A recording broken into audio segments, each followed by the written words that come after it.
नमस्कार, मैं हेना प्रसून बहुत बहुत स्वागत करती हूँ आप सबों का अपने चैनल हेना प्रसून एस्ट्रोलॉजी में। ज्योतिष के एक नए कार्यक्रम में आप सबों का स्वागत करते हुए मुझे बहुत खुशी हो रही है। और आइए जानते हैं आज के कार्यक्रम में नया क्या है। देखिए, YouTube पर आजकल इसी बात के चर्चे हैं और आज सारे ज्योतिष जगत में एक्चुअली जितने भी स्लो मूविंग प्लैनेट्स हैं उनके मूवमेंट और उनके ट्रांजिट को बहुत महत्वपूर्ण माना जाता है। और आज मैं जिन ग्रहों की चर्चा करने जा रही हूँ वो भी एक बहुत स्लो मूविंग प्लैनेट हैं। 18 महीनों के दरमियान वो एक राशि को कवर करते हैं। इतने हिंट्स के बाद अब तो आप जान ही गए होंगे कि मैं बात कर रही हूँ राहु और केतु की। राहु केतु ज्योतिष जगत में एक बहुत ही मायने रखने वाले ग्रह हैं। ये दोनों ग्रहों की विवेचना कुंडली विश्लेषण में बहुत इम्पॉर्टेंट होती है कि ये जो राहु केतु का अक्ष होता है ये दोनों 180 डिग्री एक दूसरे से अलग होते हैं और ठीक सामने राहु के केतु और केतु के राहु होते हैं। ये आपकी कुंडली में कहाँ पर आते हैं ये बहुत महत्वपूर्ण होता है। राहु और केतु के बारे में जितनी भी चर्चा की जाए कम है। मैं शुरुआत से ही अपने ज्योतिष के अध्ययन के शुरुआती दिनों से ही मैं राहु केतु से इनके तिलस्म इनके रहस्य से बहुत आकर्षित होती रही। और चूंकि ये बाकी सातों ग्रहों के जैसे इनका कोई फिजिकल फॉर्म या फिजिकल शेप नहीं होता, ये सिर्फ एक सन और मून के इंटरसेक्शन पॉइंट होते हैं। इन्हें शैडो प्लैनेट्स मानते हैं।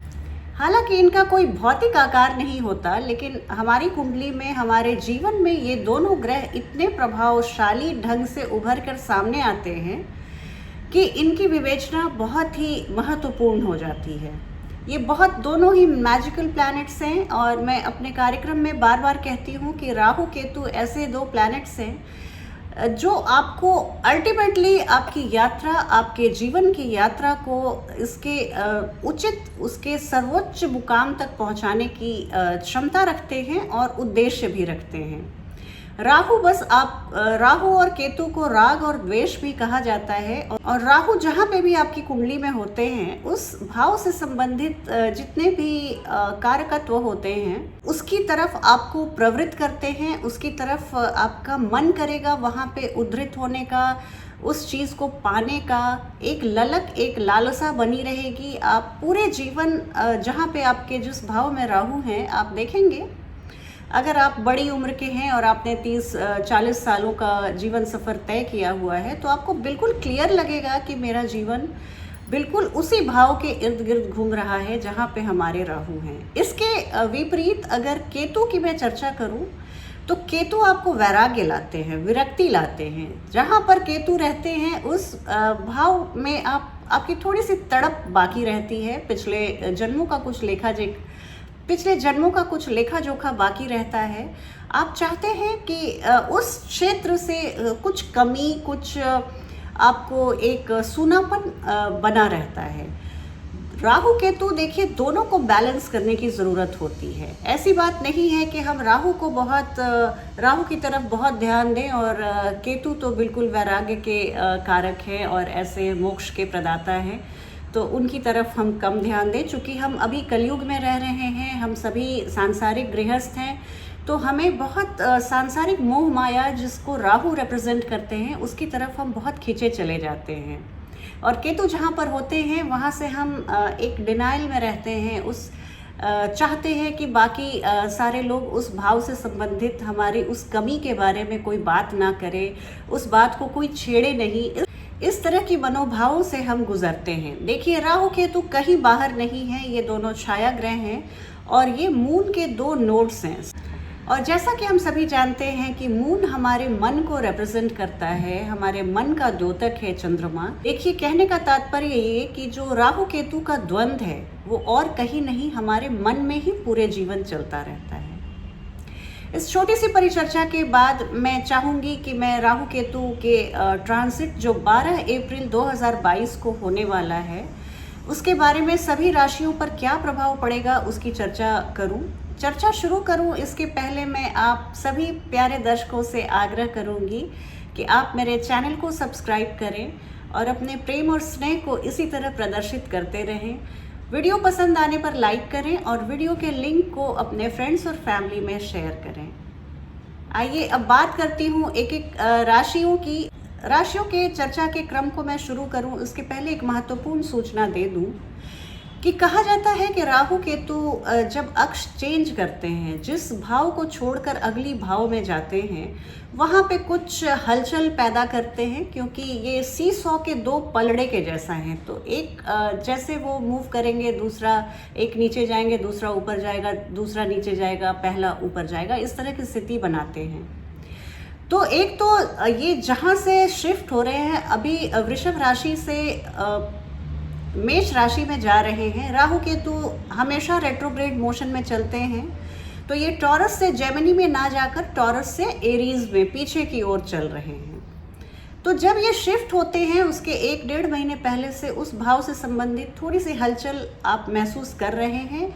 आपकी कुंडली में जहाँ जहाँ भी वृषभ राशि और वृश्चिक राशि होगी वहाँ पर थोड़ी सी हलचल आपको महसूस होगी। जीवन के उन क्षेत्रों से थोड़ी सी हलचल आपको महसूस होगी।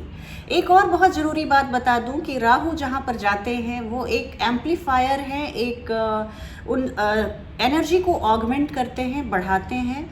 वो एक लाउड स्पीकर के जैसे हैं, जहाँ पर आप धीरे से बोलें तो आपके स्वर को, आपकी ध्वनि को वो बहुत बढ़ाकर प्रेजेंट करते हैं। तो ये राहु की माया है, मायावी ग्रह माने भी जाते हैं। तो यहाँ पे आपके जहाँ पे एरीज आपकी कुंडली में जहाँ भी होगा उस भाव में जिस प्लैनेट के साथ है वहाँ पर उस भाव के कारकत्व को बढ़ाएंगे और उनके लॉर्ड्स की, और ये एरीज के लॉर्ड होते हैं मार्स। तो आप इस फलादेश को सुनने के पहले एक चीज़ ज़रूर ध्यान से देखिएगा कि आपकी कुंडली में मार्स कहाँ पर है और आपकी कुंडली में शुक्र कहाँ पर है, क्योंकि केतु फिर जाएंगे 7th साइन में लिब्रा में, और लिब्रा के लॉर्ड, लिब्रा के तुला राशि के स्वामी शुक्र होते हैं। तो इन दोनों भावों के स्वामियों की स्थिति भी आपकी कुंडली में बहुत महत्वपूर्ण है। आप देखिएगा, आप कमेंट बॉक्स में मुझे लिख के ज़रूर बताइएगा कि आपकी कुंडली में मंगल और शुक्र की क्या स्थिति है। अगर इन दोनों भावों के डिस्पोजिटर अच्छी स्थिति में है तो ये गोचर डेफिनेटली आपके लिए बहुत शुभ और बहुत फलदायी रहने वाला है। राहु केतु जहाँ भी चलते हैं तो राहु के बारे में स्पेशली बोलते हैं कि वो जिस भाव में जाते हैं वहाँ के भाव को, फल को बढ़ाते हैं। जिस प्लैनेट के साथ अगर युति में बैठते हैं तो उसके भी रंग ढंग को बढ़ाते हैं। और इसके अलावा राहु जिन भावों से तीसरे, छठे, दशम और एकादश भाव में हैं उन भावों का भी बहुत बढ़ोतरी करते हैं। राहु सिर्फ 2 भावों के लिए अच्छे नहीं माने जाते, जहाँ पे वो बैठते हैं वहाँ से अष्टम और जहाँ पर वो बैठते हैं वहाँ से द्वादश। इन दोनों भावों, जैसे मान जाइए अभी ये एरीज और लिब्रा में जो ट्रांजिट होने वाला है मेष राशि और तुला राशि में, तो मेष राशि की 12वीं राशि हो गई मीन राशि। तो आपकी कुंडली में जहाँ जहाँ भी मीन राशि होगी उन भावों से संबंधित आपके संघर्ष, आपके जीवन में थोड़ी सी हलचल बढ़ सकती है। और जहाँ भी आपके स्कॉर्पियो साइन होगी जो अष्टम राशि है, वहाँ पर भी आपके जीवन में थोड़ी सी हलचल, थोड़ी परेशानी, थोड़ा संघर्ष बढ़ सकता है। ये राहु की यही इनकी मोडस ऑपरेंडाई है, यही राहु इसी तरह से कार्य करते हैं। इसी परिप्रेक्ष्य में अब मैं एक एक राशियों की चर्चा करूंगी कि देखिए आपकी राशि में राहु किन भावों के लिए बहुत अच्छे और किन भावों के लिए साधारण फल देंगे। फलादेश को सुनने के पहले मैं आपसे रिक्वेस्ट करूंगी कि आप इसे अपनी चंद्र राशि और लग्न राशि दोनों से देखें। अगर आपकी चंद्र राशि और लग्न राशि अलग अलग है तो आप दोनों राशियों के चर्चा को जरूर सुनिएगा, दोनों राशियों के फलादेश को जरूर सुनिएगा। ये फलादेश हमने काफ़ी मेहनत से तैयार की है और इसमें काफ़ी खासी रिसर्च भी है, तो दोनों राशियों को सुने और ज़्यादा लाभान्वित हों। राशियों के चर्चा के क्रम में अब बात करूंगी तुला राशि और तुला लग्न के जातक और जातिकाओं के लिए कि राहु केतु का ये जो अक्ष परिवर्तन 12 अप्रैल 2022 को होने वाला है उन सभी के लिए कैसा रहने वाला है और क्या सौगात लेकर आए हैं। तो देखिए, सबसे पहले मैं बता दूं कि ये राहु केतु का अक्ष परिवर्तन आपके सप्तम और प्रथम भाव में हो रहा है। राहु की चर्चा मैं शुरू करूं इसके पहले मैं केतु की स्थिति और केतु के स्थान परिवर्तन से आपके जीवन में आने वाले जो संभावित चेंज है, जो बदलाव हैं, उनके बारे में मैं बताना चाहूँगी। देखिए, केतु आपके प्रथम भाव में आए हैं और जब लग्न में केतु आते हैं तो आप अपने चेहरे का बहुत ध्यान रखिएगा। कहीं कोई खरोच, कोई कटने का निशान ना आने पाए, इसके लिए आप बहुत सजग रहिएगा। लग्न में केतु आते हैं तो आपके आत्मविश्वास में थोड़ी सी कमी लाते हैं। हो सकता है कि आप अपने क्षेत्र में अब माहिर हो, आप नंबर 1 हो, लेकिन फिर भी वो जो एक रिक्वायर्ड आत्मविश्वास होता है, जो एक रिक्वायर्ड सेल्फ कॉन्फिडेंस होता है, उसमें थोड़ी सी कमी लाते हैं। केतु का बस एक ही कहना है, एक ही अपील है कि मैं जहाँ पर हूँ, जिस भाव में हूँ, वहाँ से संबंधित उन भाव के सभी मसलों पर आप बहुत विनम्र रहिए, बहुत डिसिप्लिन रहिए और बहुत ग्राउंडेड रहिए।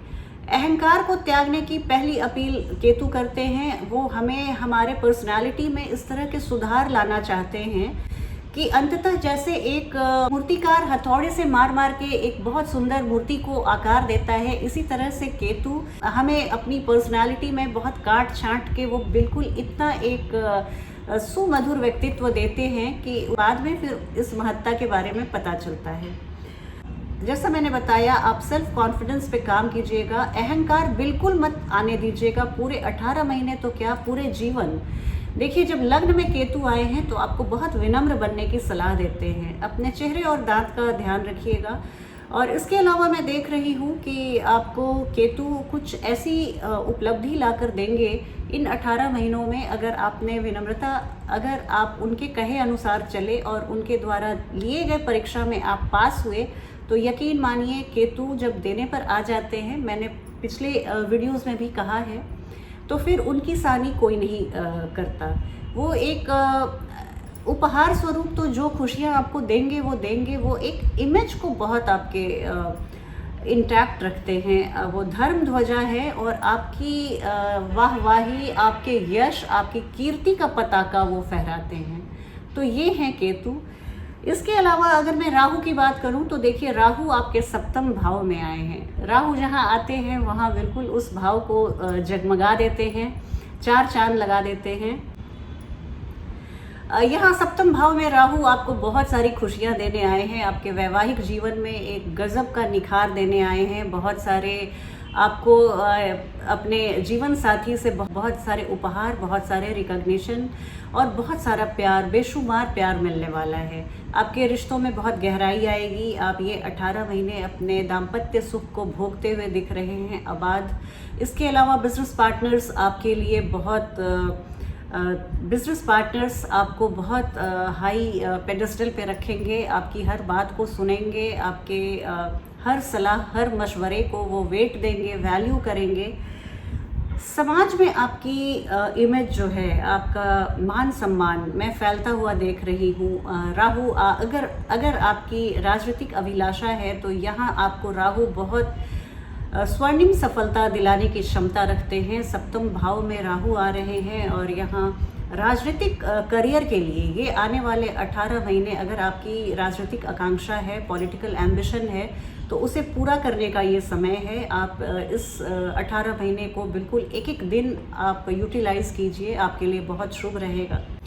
इसके अलावा मैं पिताजी के स्वास्थ्य में बढ़ोतरी देख रही हूँ। पिताजी के लिए आने वाला 18 महीना आप उनके लिए बहुत लकी रहने वाले हैं। लंबी दूरी की यात्राएं, फॉरेन ट्रैवल्स होते हुए देख रही हूँ। आप धार्मिक यात्राएं करते हुए भी दिख रहे हैं। रिलीजियस पिलग्रिमेज के लिए ये बहुत ही अच्छा समय है। इन 18 महीनों में आप मुझे बताइएगा आपने कहाँ कहाँ की यात्रा की। इसके अलावा मैं देख रही हूँ कि आपके भाग्य को बहुत चमकाएंगे। बहुत सारी जीवन में खुशियाँ आपको मिलेंगी इन 18 महीनों के दौरान, जो सिर्फ और सिर्फ आपने अपने भाग्य के बदौलत उसे अचीव किया है। आप विदेश जाने वाले थे, विदेशी यात्राएं आपको करने में कुछ वीज़ा वगैरह का चक्कर था, वो आप क्लियर नहीं कर पा रहे थे। वो सभी अड़चनें समाप्त होंगी और आप विदेशी भूमि पर लैंड होते हुए दिख रहे हैं, विदेशी धरती पर पर्यटन करते हुए दिख रहे हैं। इसके अलावा अगर आपके आय का स्रोत विदेशी धरती से जुड़ा हुआ है तो वहाँ भी आप खुलकर सफलता पाते हुए दिख रहे हैं। आपके आय का स्रोत अगर फॉरेन लैंड से है, आप किसी मल्टीनेशनल कंपनीज में काम करते हैं, तो वहाँ पर भी आप बहुत सक्सेसफुल रहेंगे और धन के लिए अबाध ये जो स्रोत है वो बना रहेगा। आपके चतुर्थ भाव को बहुत पॉजिटिवली, बहुत सकारात्मक तौर पे राहु इम्पैक्ट करने जा रहे हैं। आपकी माताजी का स्वास्थ्य बहुत इम्प्रूव करेगा। यहाँ पर मैं ये भी देख रही हूँ कि आप भवन, भूमि और वाहन खरीदते हुए दिख रहे हैं। इस समय इन 18 महीनों में अगर आप रियल एस्टेट प्रॉपर्टीज़ खरीदते हैं या इन्वेस्ट करते हैं, आपके लिए बहुत शुभ रहेगा। आप उससे बहुत अच्छे रिटर्न्स कमा सकते हैं। इन 18 महीनों के दौरान आप मुझे एक बहुत लग्जरी गाड़ी खरीदते हुए भी दिख रहे हैं। ये गाड़ी आपके लिए बहुत शुभ रहेगी, ये वाहन आपके लिए बहुत लकी रहेगा। एक जो इन जनरल इन 18 महीनों में जो एक सेंस ऑफ वेल बीइंग होता है, sense of peace, sense of love, ये आप में कूट कूट कर भरा रहेगा। आप बहुत शांति से अपने घर पे एक पीसफुल एटमॉस्फेयर को एंजॉय करते हुए दिख रहे हैं। और इसके बाद जो सबसे अच्छी बात है, आपके लव लाइफ में राहु 4 चांद लगाने वाले हैं। आपके प्रेमी प्रेमिका जो युगल हैं, उनमें आपसी प्रेम, विश्वास और स्नेह बढ़ता हुआ दिख रहा है। वो एक दूसरे को बेतरह बेपनाह मोहब्बत करने वाले हैं और ये समय आप अपने रिश्ते को एक नई मुकाम दे सकते हैं। आप विवाह के बारे में सोच सकते हैं या फिर आप अपने रिश्ते को अपने हिसाब से जैसे भी ले जाना चाहते हैं। ये 18 महीने आपके लिए बहुत सूटेबल हैं। अगर आप विद्यार्थी वर्ग को बिलोंग करते हैं तो विद्यार्थियों के लिए भी बहुत अच्छी बात है कि यहाँ वो पूरी तन्मयता से पढ़ाई करते हुए दिख रहे हैं। रिजल्ट्स अच्छे आ रहे हैं। कम मेहनत में अच्छी सफलता मिलते हुए दिख रही है। लेकिन कम मेहनत करने का ये मतलब नहीं कि आप बिल्कुल पढ़ाई को तिलांजलि दे दें। आप विद्यार्थियों को ये समय बहुत वो खुद ब खुद फोकस्ड रहेंगे, बहुत अपने कंसंट्रेशन, बहुत तन्मयता से अपनी पढ़ाई को करते हुए दिख रहे हैं। इसके अलावा जो एक दो नेगेटिवली इम्पैक्ट करने वाले हैं राहु, वो ये कि आपके कंपटीशन आपका बढ़ता हुआ दिख रहा है। आप चूँकि आपकी इतनी वाहवाही हो रही है तो बहुत ईर्ष्या और जलन भी लोगों को आपके खिलाफ हो सकता है, आपके लिए लोग पाल सकते हैं। तो बहुत सारे आपके प्रतिद्वंदी बढ़ते हुए मुझे दिख रहे हैं। अगर कोई अतीत में छोटी मोटी बीमारी थी तो आप उसका उसी समय निदान जरूर करवा लीजिए विशेषज्ञ से मिलके। अदरवाइज इन 18 महीनों में आपकी डायग्नोसिस कुछ ऐसी होगी कि आप इल्यूजन में रहेंगे। आपको लगेगा कि मुझे कुछ ऐसी बीमारी हो रही है, बड़ी बीमारी हो रही है, लेकिन इन्वेस्टिगेशन में वो टेस्ट कराने में कुछ भी नहीं आएगा। तो इस तरह की ऊहापोह की स्थिति मैं थोड़ी देख रही हूँ आपके स्वास्थ्य को लेकर। यहाँ पर आपको मैं ऋण लेने की भी सलाह नहीं दूंगी। आप अभी 18 महीने अगर आप किसी भी तरह के लोन लेने से बचें, किसी भी तरह का loan, home loan, car loan, personal loan आप लेने से बचिए। अभी जो मैंने कुछ समय पहले कहा कि आप कार लेते हुए दिख रहे हैं, गाड़ियाँ लेते हुए दिख रहे हैं, बंगले लेते हुए दिख रहे हैं, तो मैं सलाह दूंगी कि वो आपके पास जब फंड हो तो डाउन पेमेंट करके लें। लोन लेकर ऐसे इन्वेस्टमेंट करने से आप बचें। इस समय का लिया गया लोन आपके लिए नासूर बन सकता है, आपके लिए वो सर का दर्द बन सकता है। तो आपको लौटाने में, इस लोन को चुकाने में काफ़ी मेहनत मशक्क़त करनी पड़ सकती है और समय भी लंबा लग सकता है। इसके अलावा मैं ये भी एक सावधानी बरतने को बोलूँगी कि आपका अपने परिवार से संबंध थोड़ा सा बिगड़ सकता है। आपकी खाने पीने की आदतें थोड़ी गलत हो सकती हैं। जंक फूड खाने के लिए आप प्रवृत्त हो सकते हैं। आप स्मोकिंग, धूम्रपान वगैरह जैसी व्यसनों से अपने को दूर रखिएगा और परिवार के सभी सदस्यों के साथ आप प्रेम और स्नेह से रहिएगा। ये एक छोटी सी ज्योतिषीय सलाह है। इस तरह की स्थिति मैंने पहले भी कहा कि राहु केतु का असल मज़ा है कि आप दोनों को बैलेंस कीजिए। दोनों से जो बेनिफिट्स मिलते हैं वो आप बेनिफिट्स लीजिए और इनकी जो नेगेटिविटी है, जो कहीं भी एडवर्सली आपको इम्पैक्ट करती हो, तो उन भावों से अपनी प्रज्ञा बुद्धि की बदौलत आप अपने को शील्ड कीजिए। तो आप इस गोचर का परम आनंद ले सकते हैं। और आज की वीडियो में बस इतना ही। मिलती हूँ आपसे एक नई वीडियो में बहुत जल्दी। तब तक आप अपना ध्यान रखिए। जय हिंद, जय भारत।